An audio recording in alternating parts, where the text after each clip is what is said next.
Hello everyone, if you're seeing this error, this version of Google Drive is already installed. I'm going to show you how to fix it step by step. This error shows when you try to install the Google Drive app before uninstalling the previous version.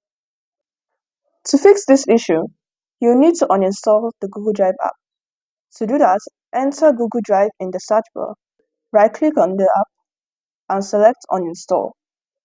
And here you can uninstall the program. Right-click on Google Drive again and select Uninstall. Click on this button and it's showing this error: Google Drive is in use, you must quit the program before installing.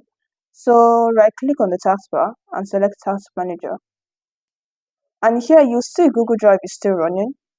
Right click on the top one and select End Task, and it will close all the processes related to Google Drive. Cancel that, then head back here and select Uninstall. Click the button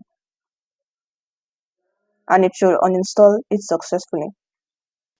And now you can reinstall the Google Drive app by right-clicking on the Drive setup and selecting Run as Administrator. And if it shows you this message, you'll need to restart your PC, then reinstall the app. So I'm just going to do that now. And once you've restarted your PC, you can go ahead and reinstall the app by right-clicking and selecting Run as Administrator. And now you can untick these boxes. I'm going to untick mine and select Install. And once Google Drive is successfully installed, you can select Launch to launch Google Drive. And that's it for today's video. I hope it helped you out. If it did, make sure to leave a like, share, and leave a comment below if you have any questions. Also, don't forget to subscribe to our channel for more videos like this. Thanks for watching, and I'll see you in the next one.